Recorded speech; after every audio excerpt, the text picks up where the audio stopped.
True Crime Stories, True Crime Anthology, Volume 5. 12 Shocking True Crime Murder Cases, written by Jack Rosewood, read for you by David L. White. Disclaimer: this crime anthology biography includes quotes from those closely involved in the 12 cases examined, and it is not the author's intention to defame or intentionally hurt anyone involved. The interpretation of these events leading up to these crimes are the author's as a result of researching the true crime murders. Any comments made about the psychopathic or sociopathic behavior of criminals involved in any of these cases are the sole opinion and responsibility of the person quoted. Introduction. Today, it seems that we cannot avoid crime. We hear about it in the news, especially around election time, and unfortunately, many of us have been victims of crime. In some places, it has become so much a part of our lives that at times we have become oblivious and desensitized to it. Unfortunately, crime is here to stay. With so much crime all around us, we often do not take the time to learn about the origins of specific crimes or how they were resolved. In the following book, you will hear the details about how 12 high-profile crimes began and ultimately how they were resolved. You will find the motives of some of these criminals and killers as intriguing as they are disturbing. You may even find yourself empathizing with some of them. You will follow along with homicide detectives who solve cases through hard work despite a lack of forensic evidence. You will read how cold case detectives solved the 30-year-old mystery of Susan Schwartz and how Scott Peterson was convicted of the murder of his wife without much physical evidence. Advances in forensic science also helped cold case detectives solve the murder of Helen Sullivan in Long Beach, California. After 40 years, it was a murder that was long forgotten by most people other than the Sullivan family and the dedicated detectives who eventually solved the case. Sometimes, though, neither good police work nor scientific advances can solve a cold case. In these cases, such as the murder of Ricky Hart, a little luck and the guilty conscience of a troubled soul helped solve the mystery. Many of us are deeply intrigued with situations where the rich and famous run afoul of the law. In some ways, it's like watching a train wreck, while at the same time we like to know, whether we admit it or not, that the rich and famous are just like the rest of us with the same problems and flaws. The high-profile murder trial of actor Robert Blake was one such case that is profiled in this book. The high-profile life of Jack Kevorkian is also depicted here, along with the tragic murder of heiress and actress Dominique Dunn. Sometimes the rich and famous think that their money and fame entitles them to a different set of rules.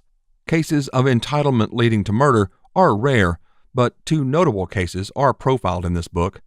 Entitled killers sometimes pay others to eliminate a perceived obstacle through murder, like former NFL star Ray Caruth, or they kill to obtain a fortune, such as Eric and Lyle Menendez. Finally, since murder is an essentially unpredictable act, no book about astonishing crime cases would be complete without some bizarre examples. Victor Lotka's axe murder of his family surely fits the bill of bizarre, but the subsequent media circus and attempts by government officials to correlate the murders to marijuana use made the case even stranger. Then there are the seemingly senseless murders, such as the Wilson family murder, where no rational motive can be found and the identity of the perpetrators is almost as surprising as the crime itself. So keep listening and immerse yourself into 12 of the most astonishing cases in crime history.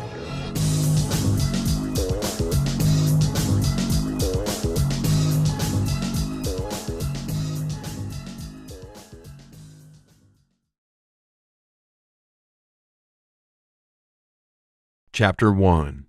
The Murder of Susan Schwartz. Throughout world history, playing cards and crime have seemed to go together. Although the use of cards began as an innocuous pastime, it evolved over the centuries to become one of the favorite vocations of criminals, con men, and swindlers. In the United States in particular, cards have long been associated with those on the fringes of mainstream society. Images of Wild West saloons, where rough cowpokes play poker against each other while elaborately dressed saloon girls look on, have been etched into the American psyche. One only has to watch reruns of popular television shows, such as Gunsmoke and Maverick, to see the importance that cards played in the imagination of Americans. But the reality was not far from the television depictions. In the late 19th century, when much of what is now the western United States was still unincorporated territory, gambling halls that doubled as brothels were a ubiquitous part of life on the frontier. The American association of cards with crime continued long after the West was won. When Las Vegas legalized gambling in 1931, a surge of entrepreneurs flocked to the desert town to open casinos. Among them were members of organized crime. Although Las Vegas has since been sanitized and the influence of organized crime over its casinos mitigated, playing cards continue to be associated with crime. In more recent years, interest in serial killers has led to a plethora of books being written, a number of documentaries being produced, and even sets of serial killer trading cards being made.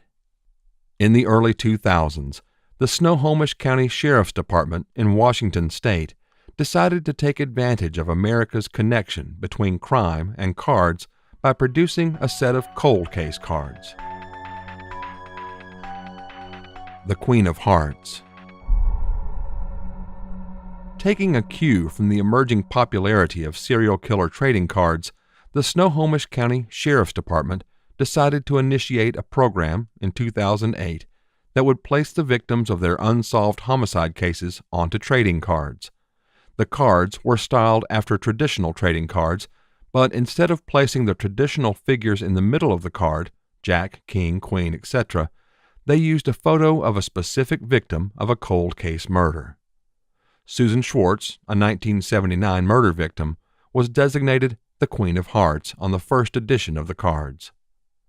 Snohomish County authorities distributed the cards to area schools, businesses, and also handed them out at the station. Most importantly, they distributed the cards to county jails and state prisons throughout Washington.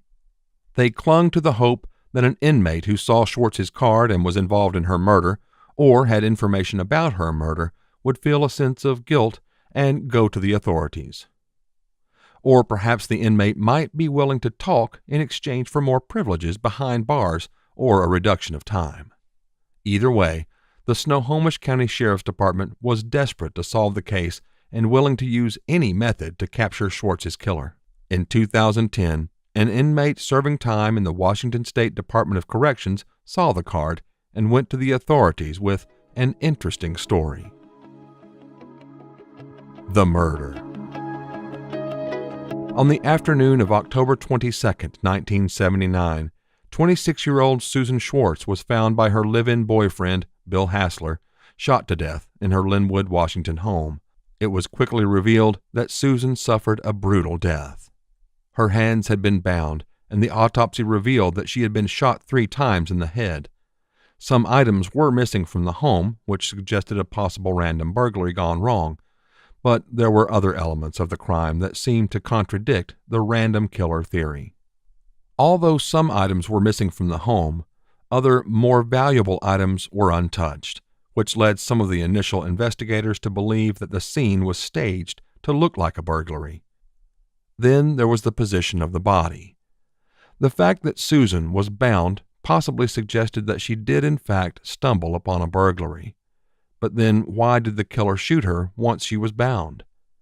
Most burglars, even those who enter buildings armed, try to avoid violence by any measure. If they have to subdue a victim, then they do so, but they rarely kill the victim. Most burglars are professional criminals who know that a burglary murder can result in the death penalty in states with capital punishment, like Washington. Burglars also tend to know what they are looking for and where to find it. Therefore, homes hit by seasoned burglars tend to be less ransacked than the normal person would think. They do not waste time in rooms where valuables are not usually kept, and when in bedrooms, which is where most valuables are found, they began with the bottom drawer and worked their way up. This information began to lead Snohomish County investigators to believe that Susan knew her killer. The suspicion was confirmed in many of their minds when they saw that her head was covered by a towel. Oftentimes, when a murder victim is found with his or her head covered, the perpetrator turns out to be someone who knew the victim. It's as if the killer covers the face of the victim out of either a sense of remorse or fear. The investigators began with a reasonable amount of evidence, but finding suspects proved to be easier said than done. Who would want to kill Susan Schwartz? Some killers need no motive to take another human's life, but in most cases there is a clear motive. Revenge, greed, and lust are three of the most common reasons to kill. In Susan Schwartz's case, none of these three reasons seemed to apply early in the investigation. She had no known enemies, she was not wealthy, and the autopsy showed no signs of sexual assault. Because a motive for Susan's murder was not readily apparent, the Snohomish County investigators were forced to delve deeper into the young woman's background. A background check revealed that Susan was not involved in drug use or criminal activity. In fact, Susan received nothing but praise from her employer and was fairly close to her family. She was known to be a good friend who was willing to help others out of trouble, no matter the situation. In particular, not long before she was murdered, Susan helped a friend move out of the home of her abusive husband and into a battered woman's shelter. Susan was truly a person willing to help others, but did that helpful attitude get her killed? The investigation. The clues that the Snohomish County investigators initially picked up in the Susan Schwartz murder seemed to point in a number of different directions. But like most murder investigations, the closest person to the victim went to the top of the suspect list. At the very beginning of the investigation, Bill Hassler looked like the perfect suspect. He was the boyfriend of the victim and was the person who found her body. Also, since he was Susan's live-in boyfriend, he had unlimited access to the crime scene. There was also the fact that Susan had not been raped and her head was covered after the homicide. All of these facts seemed to point directly at Bill Hassler. An investigation of Bill Hassler's background revealed that, like Susan, he was not involved in drugs or criminal activity. Susan's friends and family also told the police that Bill treated Susan well and that they had never seen any signs of abuse. Although forensic science in 1979 was nowhere near the level that it is today, coroners could determine the time of death fairly accurately due to the level of rigor mortis of the body. The science clearly showed that Bill Hassler's alibi checked out and that he could not have murdered Susan. With Hassler crossed off their suspect list, the Snohomish County investigators widened their search to include more of Susan's friends. The more they asked her friends who may have committed such a horrible crime, the more the name of Gregory Johnson kept coming up. In 1979, Gregory Johnson was a 26-year-old man with few prospects for a good future. He was a petty criminal with no real job skills who lived off the proceeds of his various crimes and the women in his life. Johnson had one real talent, though. He knew how to manipulate vulnerable women. Johnson was known to harbor an animosity towards women that would manifest when one crossed him in any sort of way. Violence was an option that Johnson routinely employed when things did not go his way. He would beat his girlfriends if they did not listen to him, and he was known to have been abusive towards his wife at the time in 1979. That was when Susan Schwartz and Gregory Johnson's paths fatefully crossed. As Johnson put his wife through numerous rounds of physical and mental abuse, Susan Schwartz stepped in to help by bringing the abused woman to a shelter. According to acquaintances of both Johnson and Schwartz, Johnson resented what he considered to be Schwartz's tampering with his relationship.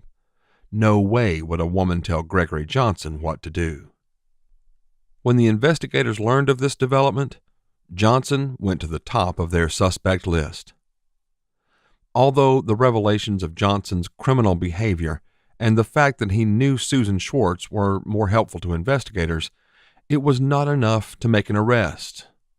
The investigators needed an eyewitness and/or physical evidence that could place him at the scene of the crime. Unfortunately, they had neither. The Snohomish County investigators had a feeling that Johnson was their main man, so they doggedly interviewed all of his friends and associates, but none would give him up. They also questioned Johnson on 2 different occasions, but he never admitted to the crime and, in fact, even implicated his brother at one point. Susan Schwartz's murder drew considerable media attention in the Seattle area after it happened, but when no arrest was made, the coverage soon evaporated. As the weeks after the murder turned to months and then years, many thought that the crime would never be solved. The members of the Snohomish County Sheriff's Department began to fear that Gregory Johnson had gotten away with murder. It's all in the cards. The solving of cold murder cases has attracted significant media attention in recent years. Many cold cases and the procedures used by investigators to solve them have been profiled on television documentary programs like Forensic Files and The New Detectives. But Susan Schwartz's case differed from most of these. In many of those cases, the police have no idea who the killers are, and the cases are usually solved with the assistance of advances in forensic science. In the Susan Schwartz murder case, the investigators were quite confident they knew the identity of the killer, and advances in forensic science would not help their case. They needed to find a new witness using a new method. In the early 2000s, like many major police departments around the United States, the Snohomish County Sheriff's Department created a cold case team in order to solve their backlog of unsolved murders. Some of their unsolved cases were solved through advances in forensic science, but for the ones that could not be solved through science, investigators came up with the idea of putting the victims on playing cards and sending them to jails and prisons throughout Washington. It did not take long for the cards to pay off. When Patrick Vanderwist joined the Snohomish County Sheriff's Department cold case team in 2010, he took the position with a sense of vigor. Not long after he began work with the cold case team, he received a tip from an inmate in the Washington State Department of Corrections. The inmate told Vanderwist that Johnson had once bragged to him about killing a woman who dared help his abused wife. He said that he forgot about it until he saw Susan's picture on the cold case victim's playing cards. The detective was skeptical of the story. Inmates routinely approach law enforcement officers with stories in order to get their sentences reduced, receive more privileges while in prison, and sometimes just to get out of their cells. But after listening to the inmate's story, something told Vanderwist that this confession was legitimate. The inmate related details that only someone with intimate knowledge of the crime would know, and the individual also seemed genuinely disturbed by the entire situation. Vanderwist knew that this was an important break in the case, but one that they probably could not use in court. He needed more to get a conviction, or even an arrest for that matter. Upon interviewing the inmate in prison, Vanderwist learned that Johnson had a girlfriend at the time of the murder who the original investigators never interviewed because they did not know about her. After doing some detective work, the cold case team was finally able to locate Johnson's former girlfriend, who was a teenager at the time of Susan's murder. The investigators were hoping that the former girlfriend could possibly relate some more information about the crime, the location of the murder weapon, for instance, that could help them arrest Johnson. They were shocked to learn so much more. When Vanderwist sat down with Johnson's former girlfriend, he listened for hours as the woman told him a heartbreaking story of abuse and murder. Gregory's former girlfriend stated that on the day of the murder, he made her ride along with him to Susan Schwartz's home. She claimed that she did not know he was going to murder her, but once everything began, there was little she could do to stop it. She watched Johnson bind and then shoot Schwartz 3 times, after which he turned to her and said, "It's that easy. This is what happens to people who fuck with my life." In order to keep the one witness to the murder silent, Johnson threatened her both physically and legally. He told her that if she told anyone about the murder, that he would find out before the police caught him and that he would kill her, or he would have one of his criminal associates do the deed. He added that he had the power to kill her family and that she would watch them die before she was murdered. Johnson also told her that since she was at the scene of the crime, then she would be implicated as an accessory and therefore face a lengthy prison sentence. As the years after the murder elapsed, Johnson and his girlfriend, who remains anonymous, drifted apart. Johnson was in and out of prison numerous times, and his former girlfriend tried to put her life back together. When Detective Vanderwist contacted her, she knew she had to come clean. Based on Johnson's ex-girlfriend's statement, Gregory Johnson was arrested and charged with the murder of Susan Schwartz. Knowing that his former girlfriend's testimony would have been damning, and in order to avoid a possible death sentence, Johnson pled guilty to second-degree murder in January 2012. He was sentenced to a minimum of 24 years in prison, which essentially amounts to a life sentence for the 58-year-old. The aftermath. Although Susan Schwartz's murder was solved through a combination of keen detective work and a novel tactic, and not due to advances in forensic technology, it has become a template for cold case investigators around the country.